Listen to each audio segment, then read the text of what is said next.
Assalamualaikum warahmatullahi wabarakatuh. Perkenalkan, kami dari tim Aerokrasi Universitas Brawijaya, Divisi Teknologi Development. Di sini saya Arif Safi Junaidi sebagai kapten dari tim. Saya akan memaparkan perkembangan wahana yang kami rancang, yaitu berupa wahana dengan konsep modular yang bertujuan untuk mengoptimalkan operasional dalam skema misi yang beragam. Konsep modular yang kami rancang memiliki tujuan sebagai fleksibilitas wahana sebagai fokus utama.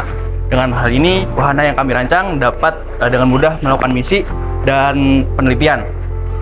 Untuk komponen-komponen yang ada di dalam wahana kami, itu juga dapat disesuaikan sesuai dengan kebutuhan. Seperti contohnya, sistem brand box yang kami punyai, itu dapat dilepas dan dipasang dengan mudah, menyesuaikan dengan kebutuhan dalam eksperimen.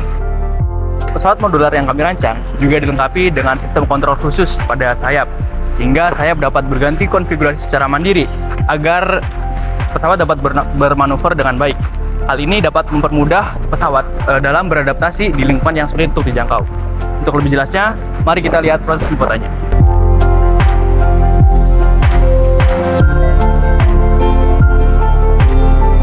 Hai, perkenalkan, nama saya Muhammad Sodik. Di sini saya akan menjelaskan proses pembuatan yang kami lakukan untuk wahana kami. Baik, untuk proses manufaktur yang kami lakukan, kami menggunakan bahan utama yaitu styrofoam dan juga kayu balsa. Untuk pada bagian fuselage-nya, kita menggunakan styrofoam dan juga kayu balsa setebal 1 cm.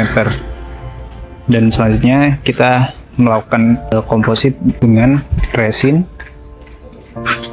yang dicampurkan dengan fiberglass agar fuselage yang kami buat menjadi lebih kuat juga tangguh namun tetap ringan. Untuk pada bagian wing kita memotongnya dengan menggunakan hot wire, lalu kita lapisi dengan komposit fiberglass. Pada bagian tail kita menggunakan kayu balsa setebal 1 cm yang kita potong, lalu kita sesuaikan sehingga bisa terbentuk selayaknya airfoil. Untuk pada bagian nose, kita menggunakan styrofoam yang dilapisi komposit fiberglass, dan juga pada mounting kita menggunakan kayu balsa setebal 1 cm yang nantinya akan digunakan untuk tempat motor brushless. Perkenalkan, nama saya Ahmad Firdaus Sajidi. Saya di sini sebagai electrical dari tim teknologi development. Di sini saya akan menjelaskan terkait apa saja komponen yang diperlukan dan digunakan di dalam teknologi development ini. Yang dijelaskan sebelumnya bahwa konsep yang kami kembangkan itu ada dua, yakni pertama adalah konsep modular wing, yakni dari wing itu sendiri bisa bergerak secara vertikal.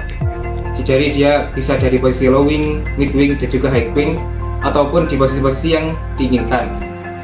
Konsep yang kedua adalah kami mengembangkan konsep brand box, yang mana dari brand box sendiri bisa memuat komponen-komponen elektrikal yang dibutuhkan untuk pesawat itu bisa terbang. Nah, untuk yang pertama dari mekanisme naik turun sayap itu sendiri, kami menggabungkan antara komponen servo, baut, mur, dan juga spar, yang mana dari satuan ini bisa membuat sayap pesawat bisa naik turun. Ketika servo itu berputar, maka baut yang ditempel di atasnya itu akan ikut berputar, sehingga mur yang terpasang pada baut akan bisa bergerak naik turun. Hal ini karena mur yang terpasang itu sendiri dikaitkan dengan spar, yang mana spar itu sendiri juga terpasang pada fuselage, sehingga mur tidak bisa bergerak secara rotasi, sehingga dia akan bergerak secara translasi. Berikutnya, untuk mekanisme brand box sendiri, dia itu bisa menampung komponen elektrikal. Sebagian besar komponen elektrikal dibutuhkan pada pesawat, yakni yang nantinya akan ada itu adalah baterai, SD, dan juga receiver, dan juga PCB sebagai penghubung komponen elektrikal tersebut. Untuk komponen elektrikal yang ada di luar brand box itu adalah seperti servo, lampu LED sebagai safety, dan juga adanya motor brushless yang mana tidak bisa dimasukkan ke dalam brand box karena dia merupakan komponen elektrikal sebagai primary control.